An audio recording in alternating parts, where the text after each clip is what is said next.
Olá, olá a todos, muito boa tarde, final de tarde. Estamos aqui quase na hora do nosso webinar, às 18 horas, aguardando a Regina também entrar, para que a gente possa começar daqui a pouquinho. Estamos só testando, a Regina precisa pedir aí autorização para entrar. E vamos começar daqui a pouco. Estava até agora em sessão da Câmara. Hoje foi corrido o dia. Tivemos lançamento da Frente Parlamentar de Games às 2 da tarde. Foi muito bom. Foi junto com a vereadora Soninha, junto com o vereador Polis e o vereador Suplicy, lançamos a Frente Parlamentar de Games hoje no comecinho da tarde, o que foi muito bom. E agora estamos esperando aqui a Regina Estela Correia Vieira para a gente iniciar o nosso terceiro webinar, que começará daqui a pouquinho, sobre cuidar no século XXI, cuidar na cidade de São Paulo. Estamos só aguardando a Regina chegar aqui conosco. Está faltando aqui a Regina. Regina, tem que pedir autorização para entrar, Regina. Eu vi que acho que você já está entrando, mas você precisa aí clicar. Isso mesmo, muito bom. Agora sim, estamos quase iniciando o nosso webinar.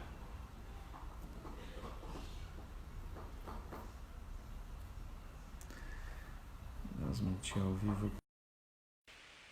Aguardando. Um minuto só e já vamos começar com a Regina. Estamos lá, pronto. Olá, Regina. Boa noite. Boa noite, muito bom ter você aqui junto conosco e é um grande prazer. Antes de mais nada, eu queria só dar algumas notícias rápidas para aí a gente passar a nossa conversa, dizer que esse é nosso terceiro webinar, aliás, um webinar organizado pela equipe da Mariana Sampaio, o que é muito legal. A equipe dela, mulheres extremamente competentes e que organizam super bem aí o nosso webinar. A gente já teve 2 webinars. O primeiro foi com a Maria Alexandra, de Administração Pública da GV. A gente falou um pouco sobre tecnologia, serviços eletrônicos, isso há 2 semanas atrás. Falamos na segunda passada com a Mariana Valente sobre também tecnologia e desigualdades. Temos agora com você, Regina Estela Correia Vieira, para falar um pouco sobre o tempo de cuidar. E vamos ter um 4º webinar na segunda que vem. Ainda estamos definindo, mas teremos um 4º webinar para dar continuidade a isso, a essas conversas sobre tecnologia nos tempos de hoje. Queria só também, para quem está entrando agora, quem quiser depois a gravação completa para se cadastrar, também receber notícias do nosso mandato e enviar sugestões, nosso gabinete virtual é através de danielnenberg.com.br ou através do WhatsApp 98405 5460. Importante aí quem quiser mais notícias. Também já fazer aqui um pouco o merchan dos próximas lives, Regina, você sabe que é assim. Na quarta-feira a gente vai conversar com o Ricardo Ceni, cientista político, um grande amigo, inclusive, e vamos falar um pouco sobre a crise política e a pandemia. Na quinta-feira também, às 19 horas, os dois às 19 horas, vamos falar com o doutor Arthur Guerra, que é psiquiatra, coordenador do programa Redenção da Prefeitura de São Paulo, sob os efeitos da quarentena. Aliás, todos nós estamos sob os efeitos da quarentena e não é simples, mais de 2 meses em casa, acho que deixa qualquer um maluco, E na sexta-feira, a gente, às 17 horas, vamos estrear aí uma conversa sobre a minuta dos PLs de negócio de impacto social. É um primeiro ciclo em que a gente vai trazer a Patrícia Vilela Marino, presidente da ONG Humanitas 360, a Adriana Barbosa, presidente do Instituto Feira Preta, e a Karine Vieira, fundadora e CEO da agência Responsa. Então, você vê que a gente está bem agitado aqui ao longo da semana, nas últimas 2, 3 semanas, e esse tem sido um trabalho constante nosso. Queria te agradecer muito aqui pela participação, Regina, dizer que a Regina faz um trabalho muito legal, né? É uma das criadoras do podcast Cuidar Verbo Coletivo, e é importante aqui, segundo o relatório, né, Tempo de Cuidar, da Oxfam, depois você explica um pouco mais esse relatório, o trabalho de cuidados não remunerados vem agregando pelo menos mais de 10 trilhões de dólares por ano em valor à economia global. Essa cifra é 3 vezes mais alta que estimada para o setor de tecnologia. E crises como a gerada por essa pandemia que estamos enfrentando nos levam a enxergar o quanto o chamado trabalho de cuidados, né, é fundamental para a sustentabilidade da vida e para a manutenção da sociedade. Ele inclui tarefas e serviços como cuidados de crianças, familiares, cuidados com saúde, bem-estar, limpeza, roupas, alimentação, ou seja, o trabalho de cuidados garante todo um atendimento, né, do que nós precisamos, são mais fundamentais para a nossa vida. As cidades mais humanas e mais inteligentes, que eu defendo fortemente, valorizam mais esses trabalhos e os distribuem de forma mais igualitária. Aliás, uma das coisas que a gente mais precisa na nossa sociedade, tão desigual como é a sociedade brasileira. E buscam atender as necessidades supridas por meio desse tipo de trabalho dos serviços públicos. Essas cidades também são cada vez mais resilientes ao enfrentar crises como a que atravessamos hoje e agora, já que evitam que hajam sobrecargas excessivas dos trabalhos, dos cuidados concentrados em determinados grupos de pessoas. E segundo dados da Organização Mundial de Saúde, globalmente 70% dos profissionais de saúde e de serviços sociais são mulheres, né? Como garantir que o trabalho de cuidado seja mais valorizado? Porque essa valorização está ligada a cidades mais inteligentes, resilientes e humanas. A tecnologia pode desempenhar algum papel em relação a esse trabalho? Vamos discutir essas questões com a Regina Vieira, doutora em Direito, professora, como eu já disse, uma das criadoras do podcast Cuidar Verbo Coletivo, e, além de tudo, amiga da minha irmã, Flávia Nemberg, mandou um grande beijo para você também. Então, Regina, é um enorme prazer estar com você aqui e ouvir você falando sobre o tempo de cuidar. Muito obrigado, Regina. Poxa, Daniel, assim a gente começa mal. Eu ia mandar os agradecimentos e os beijos no final, porque nesses tempos de isolamento a saudade dos amigos, das amigas aperta mais, mas enfim, vou começar então agradecendo ao seu convite, mandando um beijo para a Flávia, e agradecendo também a organização, a Mariana, a Gabriela, que foi quem fez o primeiro contato comigo. São pessoas que eu admiro demais e é um grande prazer estar aqui podendo fazer esse debate contigo nesse momento. Então, muito obrigada de novo. Acho que tendo em consideração essa introdução, esses debates sobre o atual, como o cuidado tem sido cada vez mais colocado em pauta, né? E aí, como você bem disse, acho que a pandemia tem trazido isso mais à tona, né? Muito mais até do que esses dados, a Oxfam fez essa pesquisa, a gente tem dados até mesmo do Banco Mundial, mesmo já falando sobre a importância do trabalho doméstico e de cuidado, né? Mas eu acho que na pandemia isso se tornou uma coisa mais evidente, porque quando a gente fala, né, quando a própria Organização Mundial da Saúde fala que é o tempo de cuidar de si e cuidar dos outros, né, que esse é o momento que as medidas protetivas mais básicas são tomar cuidado e proteger os outros, né? Então, a palavra está muito em debate agora, e a gente precisa entender, e pelo menos a minha parte, né, minha pesquisa, o que eu dediquei meu tempo de pesquisa foi justamente para entender as múltiplas dimensões desse cuidado e o fato de que ele muitas vezes, e na estrutura da nossa sociedade, ele é muito desvalorizado. Né? Então, a gente hoje tem falado dele, mas ele passou em branco, assim, ele ficou por baixo dos panos, ocultado durante muito tempo. Né? Então, e aí bom, enfim, a gente vai conversando ao longo desse bate-papo aqui, mas eu acho que o que a gente consegue enxergar de forma mais clara é que sem cuidado, sem a atenção de outras pessoas, a gente não vai muito longe. Né? Então, acho que está aí a chave da nossa conversa hoje. Muito bom, muito bom. Mas, por favor, você conte um pouco para a gente, primeiro o que é o Oxfam também, né? Porque muita gente não sabe o que é, né? Eu acho que era importante contar um pouquinho, né? E como é que você chegou nisso, né, Regina? Você é da área de direito, tá certo? E como é que você foi para esse setor, para a gente entender um pouquinho aí a tua trajetória, seria muito interessante, né? Acho que, bom, vamos começar por mim, depois a gente vai para a organização.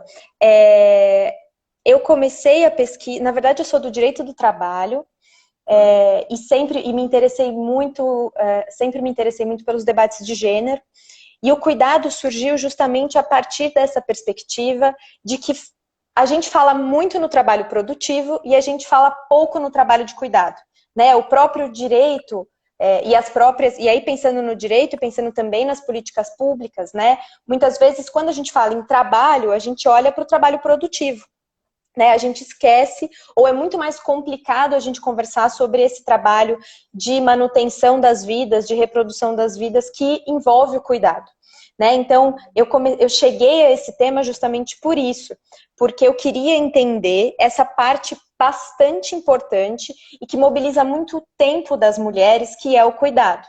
Então, você mencionou os dados, né, de que mais de 70% dos trabalhadores dessas áreas são mulheres. No caso do Brasil, por exemplo, a gente tem, pensando no trabalho doméstico diretamente, né, a gente tem mais de 80% de mulheres. Então, esse desequilíbrio de quais as tarefas são prioritariamente designadas para homens e para mulheres foram a primeira coisa para a qual eu quis olhar.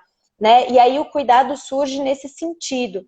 Historicamente, no movimento feminista, a gente tem defendido, ou pelo menos tem tentado, uma das primeiras bandeiras feministas foi justamente a questão do trabalho doméstico. Né? Então, demonstrar como o trabalho doméstico não remunerado, feito majoritariamente pelas mulheres, e muitas vezes compreendido como natural, né? Então seria um dom feminino, né, cuidar, e isso transplantado posteriormente para as profissões. Então, a enfermeira cuida porque é um dom, porque é naturalmente feminino cuidar.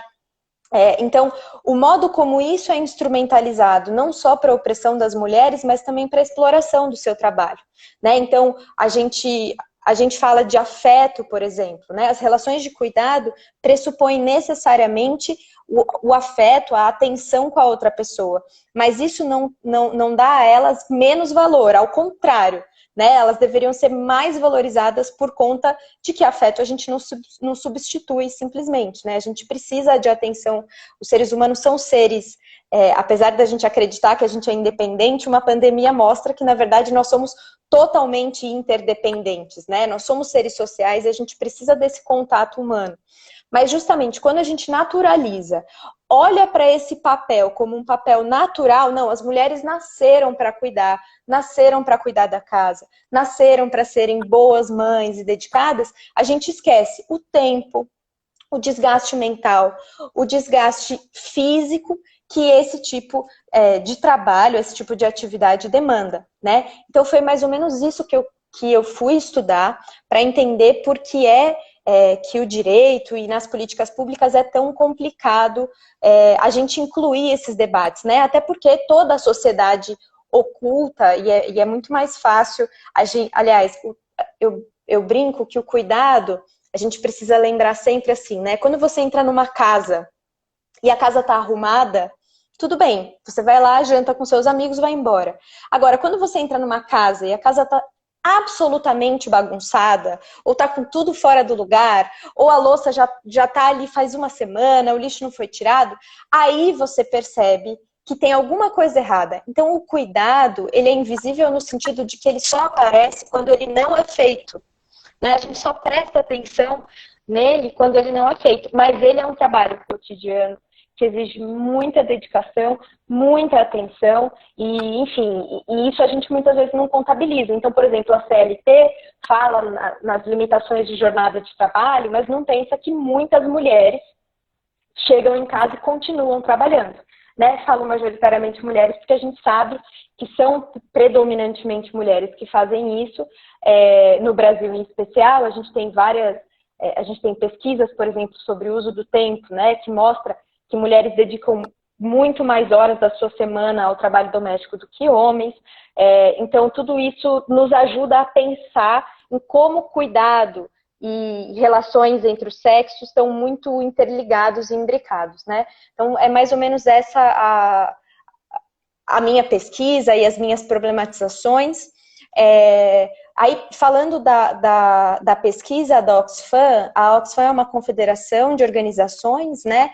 E ela faz essas pesquisas muitas vezes organizando e pensando um pouco nas temáticas de direitos humanos, principalmente em direitos das mulheres. E esses cálculos de PIB, né? Eu sou um pouco mais... são cálculos interessantes quando a gente pensa, né, no valor do cuidado. Eles são cálculos bastante interessantes porque a gente percebe o quanto eles seriam... se a gente colocasse o cuidado de fato na economia, como ele seria contabilizado, né? Mas enfim, são cálculos que ajudam a acender essa luz, assim como a gente teve...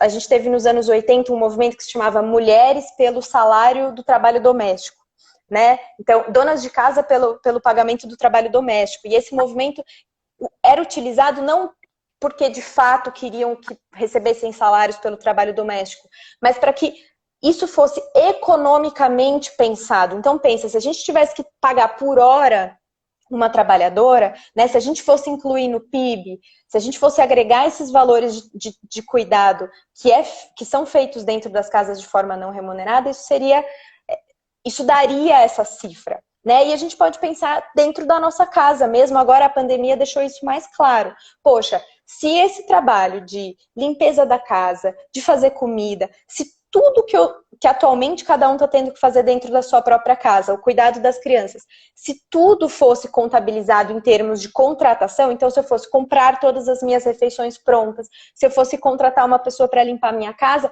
quanto isso não daria no montante do meu... Seria impossível eu pagar isso com o meu salário, né? Então, essas mensurações são interessantes para a gente enxergar o tamanho do trabalho de cuidado que muitas vezes, como eu falei, fica invisível, né? Ele só aparece quando ele não é feito. Olha, deixa eu dar um depoimento. Estou gostando muito da conversa, Regina, porque eu fui criado, minha mãe, meu pai se separou, saiu de casa, eu era pequeno, e vivendo primeiro com a minha mãe, depois e com a minha irmã, e depois tive mais 3 irmãs. Então, muitas mulheres na vida, e tenho hoje mulher, filha, e uma segunda esposa do meu pai. Então, muitas mulheres na minha vida. Primeiro, que eu acho que vocês fazem a jornada, a segunda jornada, a terceira jornada, e muita gente não reconhece isso. Isso é um primeiro ponto. Segundo, que eu acho que os homens cada vez mais precisam também conseguem ser bons cuidadores, tanto da casa quanto de outras coisas, e eles precisam cada vez mais ajudar nessas retaguardas para que as mulheres possam muito mais ir à luta e poderem, sem sombra de dúvida, que elas são melhores gestores do que os homens. Eu trabalhei minha vida toda, né, também com mulheres profissionalmente, e percebo que as mulheres dão conta muito melhor do que os homens dessa questão que você falou do cuidar. Elas se preocupam com a questão da administração, da gestão, mas elas têm um cuidado que nem sempre os homens têm. Então, assim, para mim é muito interessante essa conversa e eu acho, aliás, tenho percebido na pandemia, e quero falar um pouquinho sobre isso, cada vez mais que a gente precisa cuidar mais da nossa casa e dividir mais tarefas, não tenha dúvida disso, né? Quanto mais dividido, melhor, porque permite que todos possam trabalhar também. E eu vejo meu filho e minha filha, os dois também, podendo dividir, não tem essa tarefa das mulheres, tarefa dos homens, né? É possível, de fato, dividir tarefas e trabalhar bem, e as tarefas as mais diferentes possíveis, né? Mas só fiz esse à parte. Exato. Não, mas perfeito. Para quem estuda cuidado, né, em termos mais teóricos, a gente inclusive divide em algumas perspectivas, né? Uma delas é o que a gente chama, além do trabalho de cuidado, que é mais a atividade física, tem também o que a gente chama de ética do cuidado, né? Que envolve inclusive essa socialização de homens e mulheres de formas muito distintas, né? E como muitas vezes os homens crescem com essa ideia de individualidade, de ganhar a vida fora de casa, enquanto as mulheres, desde muito pequenas, já são socializadas para pensar no coletivo, para pensar na família de modo geral. Isso não está atrelado à natureza de um e de outro, mas sim aos modos como essas éticas são passadas, né? E é bastante interessante pensar nessa perspectiva também. Aliás, queria falar com você sobre isso. Momentos como esse que a gente está vendo, dessa crise, dessa pandemia que a gente está enfrentando, o que revela sobre a forma como a gente lida como sociedade, né, com esse tipo de trabalho? Porque algumas coisas se acirram mais, parece, outras dificultam mais. Queria muito, porque a gente está vivendo um momento totalmente diferente de qualquer outro, né? Tanto essa coisa de ficar em casa 2 meses seguidos, quanto todo mundo trabalhando também de casa, ou pelo menos uma grande parte da população. Como é que você vê isso, Regina? Eu acho que a gente pode pensar de várias formas, né? Como eu disse, o cuidado está na ponta da língua do momento da pandemia, né? Então, tome conta de você, tome conta da sua família, palmas para os profissionais do cuidado, né? Para os profissionais da enfermagem, para as profissões essenciais, mas isso precisa ir para além da pandemia. A gente precisa pensar de forma um pouco mais comprometida com essa questão, por isso que é muito legal a gente estar conversando aqui. Enfim, acho que são as nossas intenções, eu com o podcast, você a partir dessa conversa e com todas as conversas. Acho que a primeira coisa importante para quem não está tão familiarizado com cuidado, com essa noção, né, é a gente entender que por mais que a gente fale em cuidado, e às vezes é um termo estranho, né, cuidar é uma coisa que está muito fácil na nossa língua, né? Porque a gente sempre fala em cuidar das crianças, cuidar dos adultos, cuidar dos pais, cuidar de uma pessoa com deficiência. No nosso vocabulário, isso está, por mais que cuidado pareça estranho, né? Trabalho de cuidado, a gente sabe muito bem do que se trata, né? E aí o que aconteceu é que a gente tem essas duas dimensões do trabalho do cuidado. O não remunerado e o remunerado. Então, a pandemia serviu, na minha perspectiva, a gente está conseguindo enxergar, como eu disse, o cuidado não é tão facilmente visto socialmente, né? A pandemia tem nos ajudado a enxergar mais, por quê? Por um lado, o cuidado não remunerado, as atividades, né, domésticas não remuneradas, a gente tem enxergado mais porque a gente está em isolamento, ou pelo menos uma parcela grande da população, a gente espera que uma parcela cada vez maior, a gente em isolamento vive cotidianamente e precisa se deparar com essas problemáticas do cuidado, né? Então, poxa, a dedicação a uma criança dentro de casa é imensa, e é só nesse momento que você dá valor ao trabalho da tia na creche, né? A dedicação à cozinha, a limpeza dos objetos, né? Quando na televisão eles dizem assim, por favor, para quem tem um banheiro só, você precisa lavar o banheiro uma vez por dia, porque a infecção e tal. Pô, lavar o banheiro uma vez por dia dá um super trabalho. Fazer faxina dura milênios, e a gente remunera muito mal essas profissionais que fazem isso pra gente no cotidiano, pensando na classe média, alta, né? E para as pessoas, para as mulheres, para as pessoas que têm essas responsabilidades no cotidiano, isso entra no seu tempo de trabalho, isso entra na sua sobrecarga, né?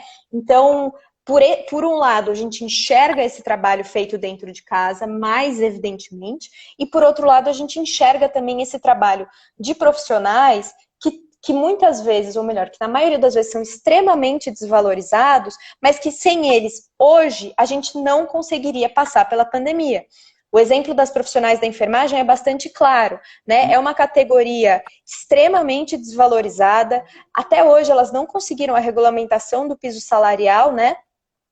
Trabalham muitas vezes em jornadas dobradas para conseguir, enfim, ter os salários né, para se sustentar sua família. A mesma coisa as trabalhadoras domésticas. Ora, a gente passou muitos anos no Brasil, até a emenda constitucional 72, as trabalhadoras domésticas não eram consideradas trabalhadoras equiparadas na Constituição. Hoje em dia tem prefeitos, tem governadores decretando o serviço doméstico como serviço essencial.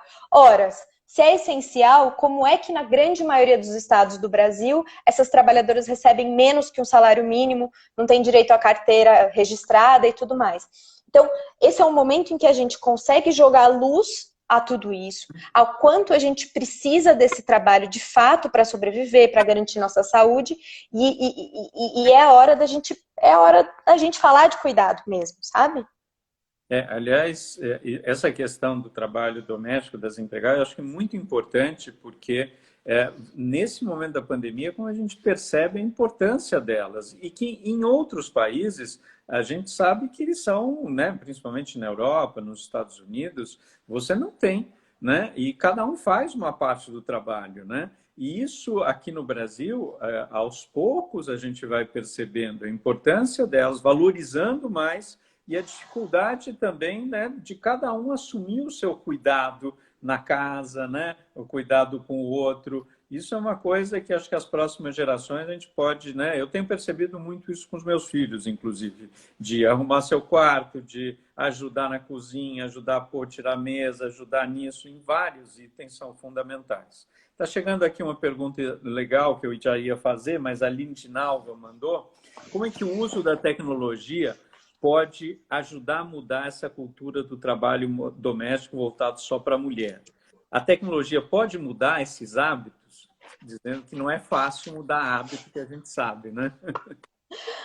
Olha, isso foi um debate até da segunda onda do feminismo já há algum tempo, assim, sobre como as tecnologias poderiam suprir uma parte do trabalho doméstico, né, do trabalho de cuidado, e cada vez mais, inclusive para trabalhos de cuidado mais específicos, como a limpeza de corpos, né, tudo isso faz parte do cuidado de técnicas de enfermagem, por exemplo, limpeza de corpos, dar banhos, em pessoas acamadas, por exemplo, a gente tem sido criadas algumas tecnologias de substituição. Então, uma máquina de lavar louça em casa já diminui 1 hora de trabalho diária, por exemplo.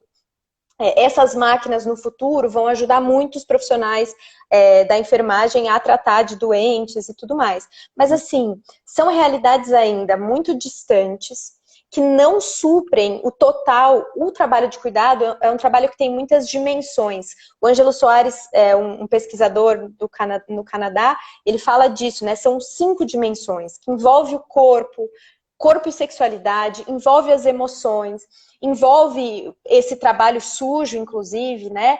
Então, dá para substituir? Dá. As tecnologias funcionam até para a gente conversar sobre isso, né?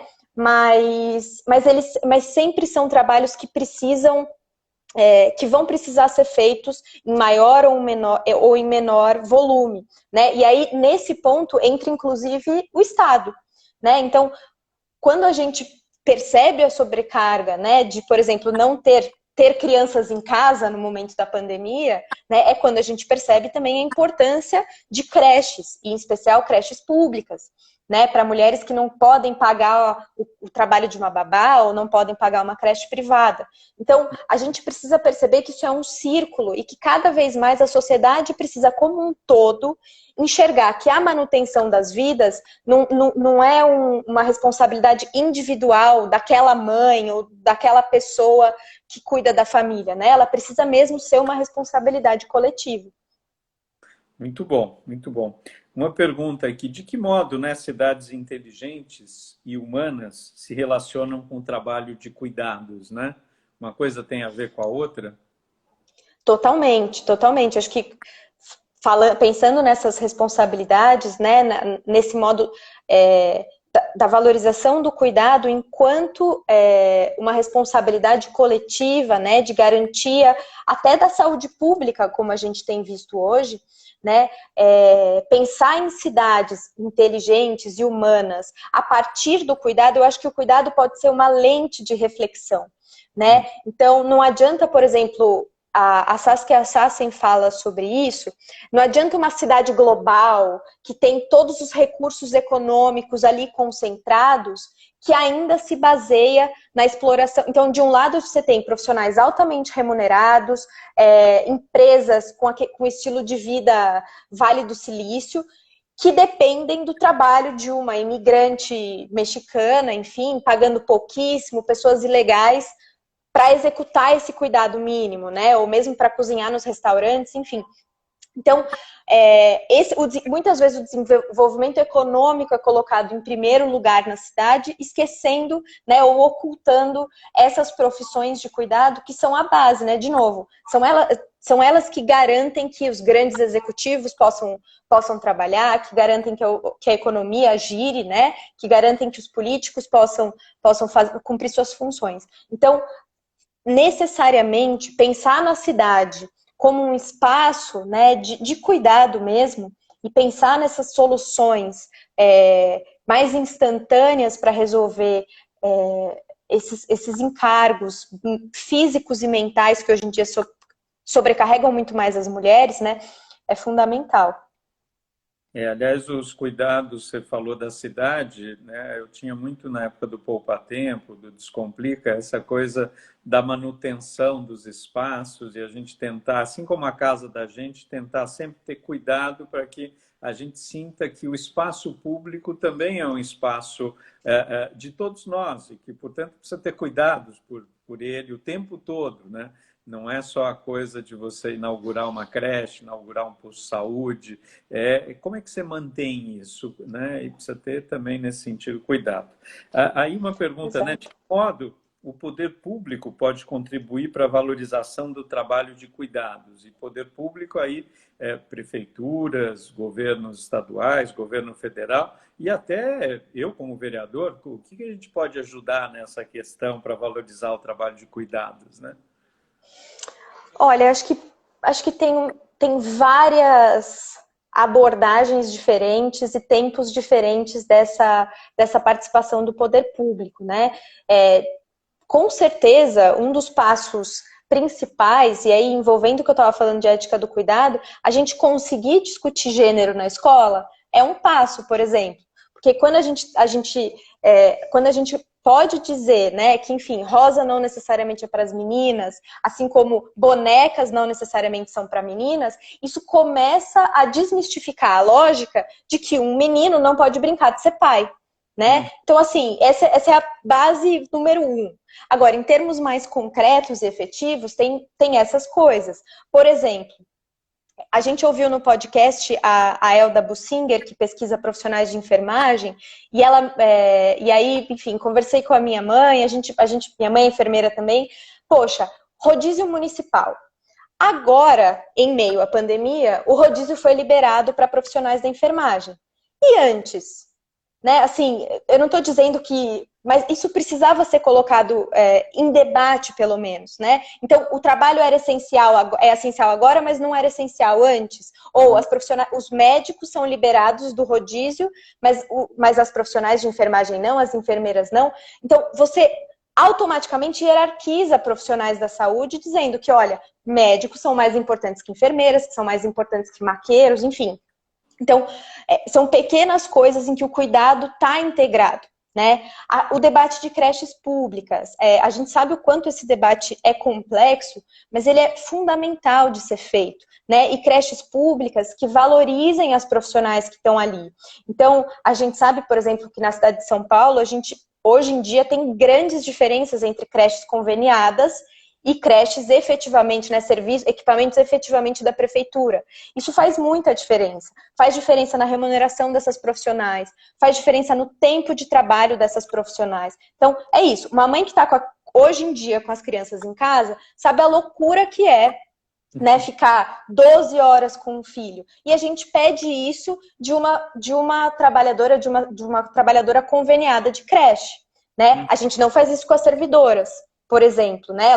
Elas têm restrições de jornada mais claras. Então, ora, se a gente não cuidar bem das nossas crianças, como que a gente quer cidadãos conscientes, né? Como você disse, que entendam que o espaço público é um espaço que é nosso, não é de ninguém, né? Enfim, tudo isso, essa integração e essa reflexão, de novo, eu sou muito favorável de que o cuidado seja sempre uma lente. Então, quando você pensa, mesmo numa sessão da Câmara de Vereadores, beleza, quantas funcionárias, quantas servidoras, quantas vereadoras têm filhos? Até que horas essas crianças têm, de fato, creche ou babá que cuidem delas, né? Sempre, assim, sempre prestar essa atenção, né? Na minha área, congressos, por exemplo. Então, um congresso acadêmico hoje, não tem como você exigir uma presença paritária de homens e mulheres sem pensar que, ora, tem crianças ali que precisarão acompanhar essas mulheres e esses pais também, né? Essas mães e esses pais.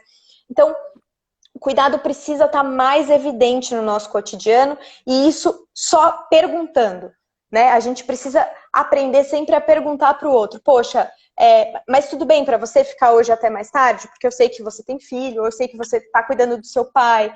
Então, essas preocupações ajudam muito. A Adriana fez aqui uma pergunta. Você acha que a percepção do cuidado do poder público piorou durante a pandemia? Né?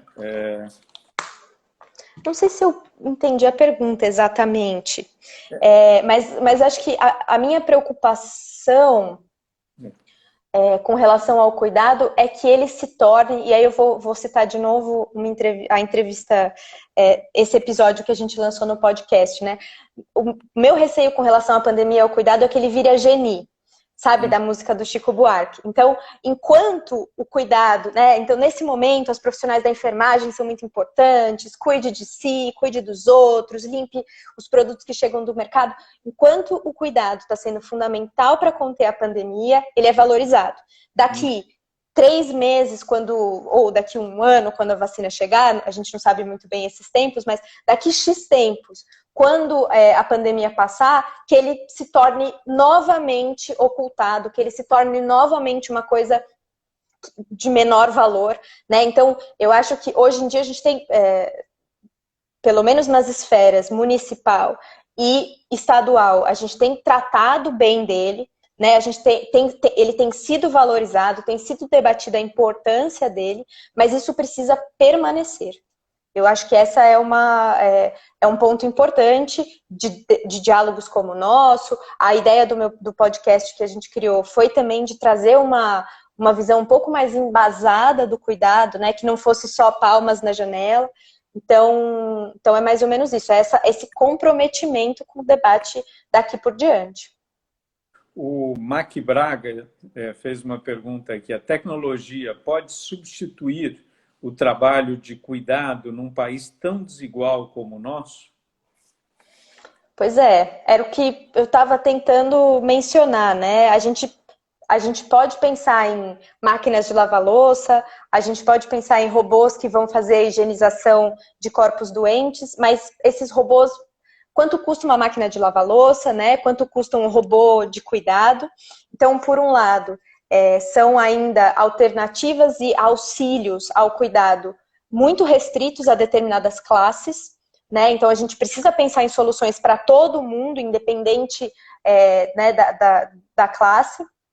E, além de tudo, o cuidado tem muitas dimensões, em especial essa dimensão do afeto, a dimensão do você saber, né? Quando uma pessoa está acamada, ou um idoso que não consegue se comunicar, né? É você ter a empatia, fazer perguntas, né? E uma máquina nunca vai substituir um abraço. A gente tem também vivido isso de forma cada vez mais evidente, né? No nosso dia a dia. Uma pergunta, Regina. Você acha que essa questão do cuidar aqui no Brasil acaba sendo diferente de outras sociedades, como, por exemplo, a europeia, ou nos Estados Unidos, ou da asiática? Você acha que isso tem diferenças de regiões ou de países, né? Ou de culturas? Como é que você vê isso?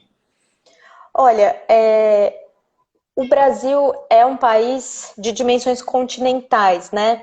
E a gente tem uma série de outros fatores, como, enfim, nossas raízes escravocratas e tudo mais, que complexificam a análise de como o cuidado, o trabalho doméstico é tratado no Brasil. O que eu posso dizer de modo geral, do que eu conheço, das minhas pesquisas e das pesquisas de outras estudiosas, né, que eu utilizo, como a Helena Irata na França, a Nancy Fraser nos Estados Unidos, enfim, a desvalorização do cuidado é uma coisa muito mais da nossa forma de sociedade, então do modo como economicamente a gente desvaloriza, a gente finge, a gente oculta esse trabalho, né, justamente porque se a gente fosse remunerá-lo, seria praticamente impossível, as economias não se sustentariam. Uhum. Então, essa lógica, ela se perpetua ao redor do mundo. Agora, cada país lida de formas peculiares, né? Então, por exemplo, na Europa e nos Estados Unidos, em que as mulheres nacionais, né, já deram passos em direção enfim, a maior independência econômica e tudo mais, elas estão no mercado de trabalho de forma mais concreta, né? Enfim, em profissões melhor qualificadas e tudo mais. Nesses países, a gente tem o que a gente chama de crise do cuidado. Então, o que aconteceu foi, as mulheres que são socialmente, né, que são atribuídas, às quais são atribuídas as tarefas do cuidado, não de forma natural, mas enfim. Então, essas mulheres saem de casa, elas passam a exercer trabalhos remunerados, né? E elas precisam contratar outras mulheres para executarem o cuidado. E muitas vezes isso é feito por meio das cadeias globais do cuidado, como a gente chama. Então, a Europa, ela importa magrebinas, ela importa filipinas, né? Então, países da Ásia, o norte da África em especial, serve de trabalho desvalorizado, pouco remunerado para a Europa. A gente tem as mexicanas e toda a Sul-América fornecendo trabalho de cuidado, né, para os Estados Unidos e para o Canadá. Então, podem ser trabalhos que são melhor remunerados se a gente for comparar com o Brasil, mas não significa que a desvalorização não esteja lá, né? Então, eles ficam, a gente chama, e isso no Brasil acontece também, só que de modo geral com migrações internas, né? Ou entre classes, ou entre mulheres brancas e mulheres negras, o que a gente vê no Brasil é o que a gente chama de polarização do emprego.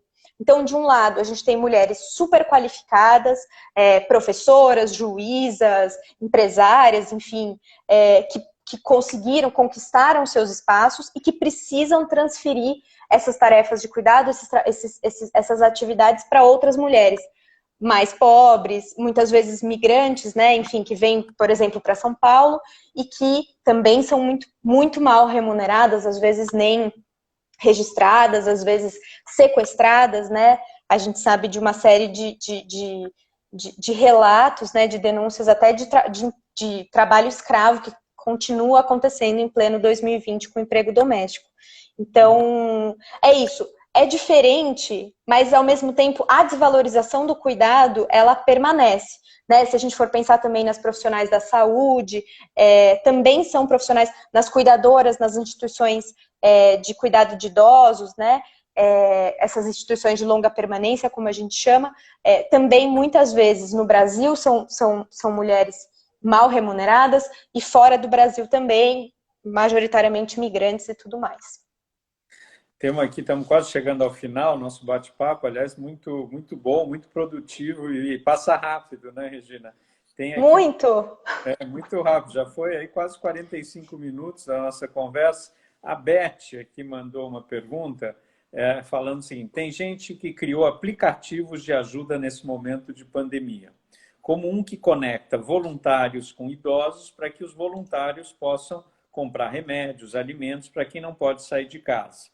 Esses aplicativos terão sobrevida após a quarentena? Podem mudar novos hábitos, criar uma cultura de solidariedade? E só adiantar uma coisa, eu, em princípio, já não sou muito favorável ao aplicativo.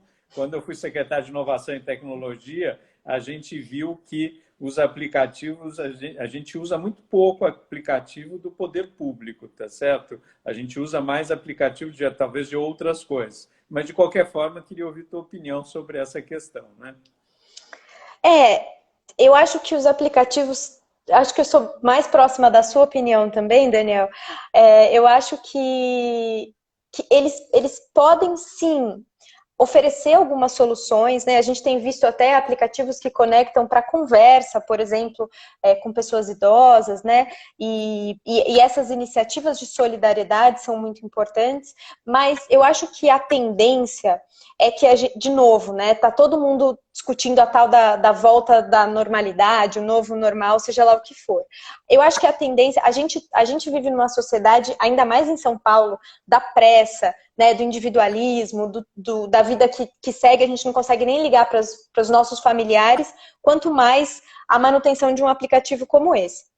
Então, o que eu vejo são ótimas iniciativas, mas elas precisam novamente estar comprometidas, né? E eu acho que aí é um comprometimento que precisa vir da academia, que precisa vir do poder público, que precisa vir da sociedade no geral, mas a gente precisa estar comprometido a olhar para essas pessoas, né? E entender de novo o que o cuidado, um dos convites do cuidado é a gente perceber que a gente, em qualquer momento da vida, ou em algum momento da vida, a gente vai precisar de cuidado.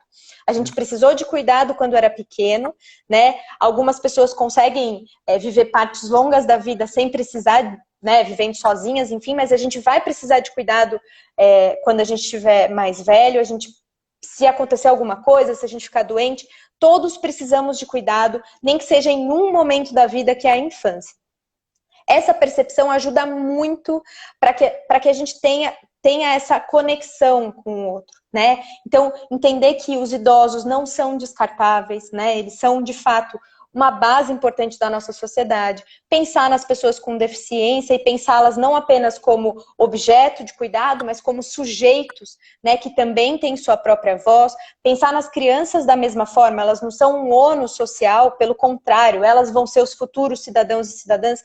Então, eles merecem um cuidado da melhor forma que a gente puder prover, seja de forma coletiva ou ou a partir do Estado, mas então eu acho que todas as iniciativas são muito bem-vindas, desde que elas pensem dessa forma e de que o comprometimento lá no fundo seja dessa compreensão mais geral da interdependência, né? E eu acho que é isso que tem que embasar o direito, é isso que tem que embasar as políticas públicas. Muito bom, Regina. Olha, um grande prazer aqui conversar com você. Para mim foi muito esclarecedor, acho que para quem está nos assistindo também. Queria te agradecer muito, agradecer, aliás, quem está nos vendo. Queria mandar um beijo especial e para a Helena Taliberti, que acabou que estava aqui, a gente trabalhou junto. Queria dar um beijo grande para ela, que eu gosto muito. E dizer já, quem quiser ver essa nossa conversa completa, como eu falei no início, entrar no site danielnemberg.com.br ou se cadastrar aí no nosso gabinete virtual, no nosso WhatsApp, mandar um WhatsApp para 98405-5460. E também falar de novo das nossas lives, as próximas. Na quarta, a gente tem o Ricardo Ceni, cientista político, às 19 horas, falando sobre a crise política e a pandemia. Quase não estamos vivendo em crise política, né, Regina? É muito interessante esse momento que está vivendo, né? E na quinta a gente tem o doutor Arthur Guerra, que é psiquiatra, falando um pouco sobre os efeitos da quarentena, que acho também outro tema que está pegando bastante, né? E na sexta a gente vai falar um pouco sobre o nosso projeto de lei de negócio de impacto social. A gente está colocando para consulta pública para a população participar na sexta-feira, dia 22, às 17 horas. Regina, muito obrigado. Suas considerações finais. É um grande prazer estar aqui com você. Espero que a gente possa se ver da próxima vez pessoalmente, né? E a gente, com certeza. Acho que eu estou com muita saudade de ver as pessoas, de abraçar as pessoas, né? De cuidar das pessoas mais próximas, né? E não ficar só... A tecnologia é boa, mas nada como o encontro, né? Exato, ela é ótima, mas ela é bastante limitada. Eu queria reiterar os agradecimentos a você, Daniel. Obrigada pelo espaço. Nossa conversa foi ótima. Espero que tenha contribuído. Eu fico à disposição. Quero de novo agradecer a Gabriela pelo contato. Quero agradecer as pessoas que eu conheço que vieram também assistir, me orientando a Milena, ao Marco, Braga, a Cíntia, a Tieta. É sempre bom ver vocês.